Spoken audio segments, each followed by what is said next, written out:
All right, more video game discussion. So, I made a video not that long ago where I talked about, I guess, investing or collecting retro video games, and something I did for many, many years up until COVID, where I liquidated, I would say a decent amount of what I've acquired. Some, in hindsight, I wish I had back, but that's just the way it goes. It was a combination of sealed games and also games that were complete in box. Now, leave it to the sale of a Super Mario game for like 1 point something million dollars to draw attention to this particular collecting segment. And I was just checking, completed auctions sales on eBay for what I had at one time, which I probably shouldn't do because it makes you throw up in my mouth a little bit, and what I have left. And even based on what I have left, I need to strongly consider grading some of these things. And I'm not sure who I should send them to. Now, there's VGA, who's been around forever. And then more recently, I'm seeing a lot of WATA graded games. And then CGC is going to enter the space. And I'm actually kind of excited about that because I think video game grading is right up their alley. It'd be a nice add to their current grading portfolio. They do the sports cards now. That's a topic for another video, but I do like their flips with the subgrades, not without.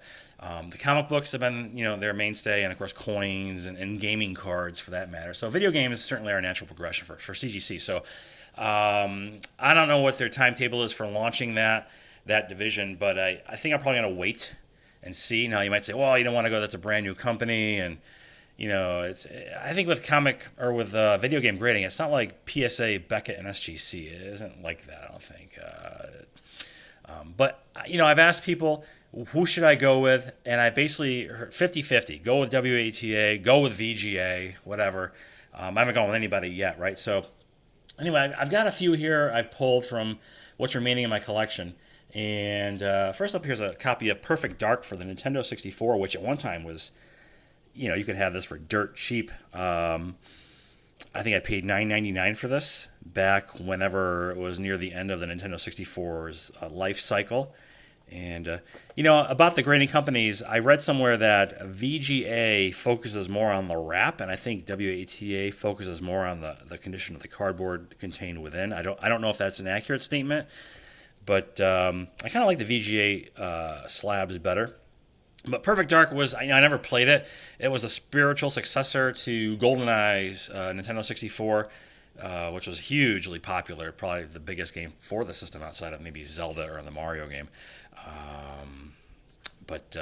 So that's my lone sealed copy, and I think only sealed copy of the Nintendo 64 game I ever had in my collection.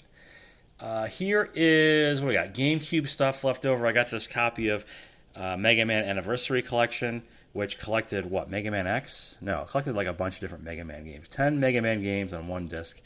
And so this is not that valuable. At least I don't think it is. But it's sealed, and that's kind of a big deal because, sealed games are exponentially rarer than unsealed games. Here's one with the sticker on it from GameCube. This is Second Sight, and I don't know anything about this. I think it was just a cheap sealed game that I picked up on eBay. And I think the sticker might detract from the grading. I had so one of the games I let go last year was a sealed copy of Castlevania Harmony of Dissonance for the Game Boy Advance, and it had like one of those puffy UPC labels across the front, and I guess that kind of knocks the grading down a little bit, and I get it. You'd rather not have the stickers on the wrap, but that one definitely is. That was a good one, to say the least, in terms of value. Okay, and then the last GameCube. So I had two copies. This is a big one. This one graded. This has to be graded. 100% have to send this one in.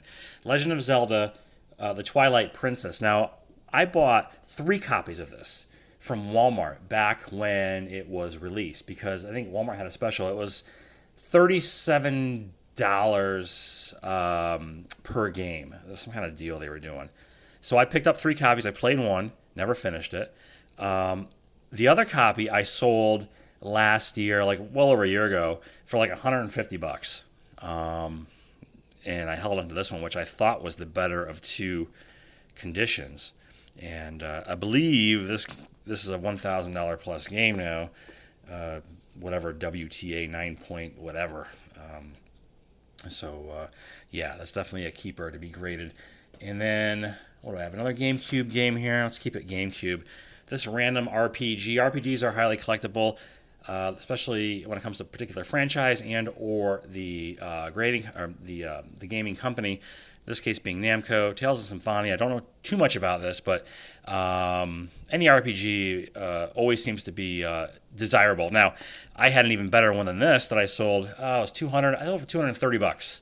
It was Skies of Arcadia Legends for the GameCube. I sold that one $230 last year, and that one's substantially more money now.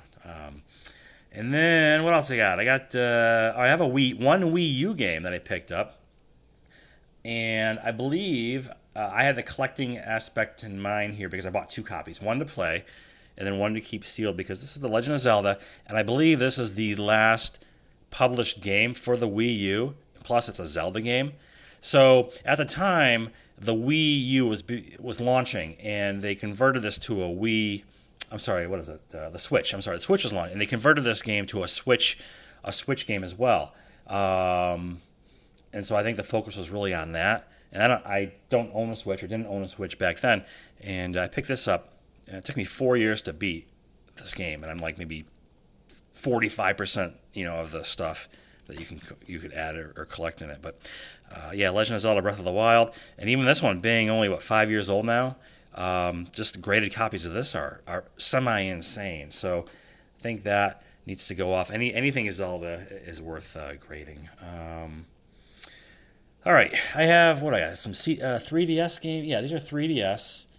And these Player's Choice ones or Nintendo Selects, they don't command as high a premium as the original release. But I have this Ocarina of Time Nintendo Selects. I didn't check the price on this, but it is brand new and sealed. It's probably, I don't know. I guess I'm gonna, maybe by the time I get everything together and I have my plan in place and I have the grading company chosen, maybe it'll make it become clearer as to what should go and what should just I should just keep behind. And this is an original release of the Majora's Mask for Legend of Zelda 3DS, unopened, never played it. So this one is probably grade worthy because again it is the original. And I think there was a follow-up sort of a follow-up collector's version or collector's choice version. This one reminds me of what I had. So again, some mild regrets. Mega Man Zero collection for the DS collects Mega Man Zero 1 through 4, I believe. And I had Mega Man Zero 1 through 3. Brand new, mint and sealed that they were part of the sell-off. And I believe you just never see them. I mean, the rarity thing now is like, start realizing how rare these things are. It's just the sky's the limit if you get a couple of guys going after that particular game. But Mega Man Zero, I think Mega Man Zero 3 is now like a $700 game, ungraded. Mega Man Zero 2, maybe somewhere. And Mega Man Zero, the first one, it could be probably over $1,000. I sold it for like $250, I think. Not all is doom and gloom. I'll show you at the end why. But let's see, what else have I got left here? I got, here's a copy of a game called Radiant Historia. This was a deluxe, this one came with the music CD. I never played it. This one is from Atlas, and I don't know if this is a very highly desirable game. But again, it was being that it was an RPG, I picked it up to add to my collection. And this is for, the regular old DS. I forget when this one came out, but it's never been opened. Completely sealed. And then what do I have here? The last of my sealed games of significance. I might have one or two upstairs that are just whatever, but it's a Star Fox 64. But again, it's a Nintendo Selects version or a Player's Choice version, so therefore it's not as premium as a copy that was a first original release copy. And this is a very good game. I have this for the Nintendo 64. I played the hell out of it. Really fun game, and maybe the best version of Star Fox, to date. Now, what I also thought was interesting was that they grade unsealed games, and even the values on those are substantial, especially if it's a certain type of game or a certain game. So, for example, here are some raw copies of games that I've opened and played that even raw sell for like $250 to $300. And here's a copy of the Minish Cap, The Legend of Zelda. Now, this box is mint, in my opinion. As mint as could be. This is a fun Zelda game for the Game Boy Advance. And I think this will be one of a few a few opened games that I will consider to get encapsulated. This one, and I think I showed the Indiana Jones game in my last video that I talked about, video game grading or whatever. That was a Blockbuster exclusive, and I have a really nice copy of that, complete in the box. Other complete in-box games that I sold that were keys for me during last year, Chrono Trigger. I had assembled that into a complete copy. I had bought the manual separate, I bought the map separate, I had the game, the box, whatever. And I ended up selling it on eBay for like $375, and I think now they sell for like $1,000. But that was 18 months ago, and at the time it was a very strong price. Another big one for the Game Boy Advance is Castlevania Area of Sorrow. Maybe the best of the Castlevanias for the Game Boy Advance for sure, possibly for all the Nintendo handhelds. And I don't recall if I finished this one, but these were fantastic games. They were kind of like a Super Metroid, they were dubbed Metroidvanias just because of the way the game played out. Speaking of Super Metroid, I sold my complete in-box copy of that for like $250 last year as well. But so Castlevania, again, another nice, clean, crisp gaming box. And then maybe the biggest, I guess, regret is now I sold this and my copy of Mega Man Zero to the same guy. And it's this Marvel vs. Capcom 2. Now, this is open. I played this. This is a really fun game. But I had a sealed copy that I picked up for like $20 on clearance. And I sold it to this dude for like $275. They sell they sell, I guess, raw, opened like this, complete for that price now. And there's one on eBay graded. It's being listed for, I would say, a rather optimistic $12,000 in a VGA 90. But I could very easily see a nice, and I had even the guy commented that the game looked great. I could easily see a nice graded copy of this go for no worse than $1,000, easily, to $2,000 or higher. It's a very popular franchise, a very popular, gaming company in Capcom. So this is just a few of the opened games, in addition to some of the sealed games that remain in my collection. Now, when I was selling games, I got like 300 here, 200 here, 150 there, whatever. It all added up, and it went into my PayPal account. And so one of the things that I did, and I think I explained this, that I wasn't going to just sell this stuff because I knew there was value to it, and just to watch my bank account numbers go higher. I wanted to take that money from the sales of these items and put it into something else I collected or enjoyed more, and that's sports cards. And in the last video I did a few months ago, I pointed out I picked up a Ty Cobb Red Portrait PSA 1. It was like $1,600 back then, and I don't know.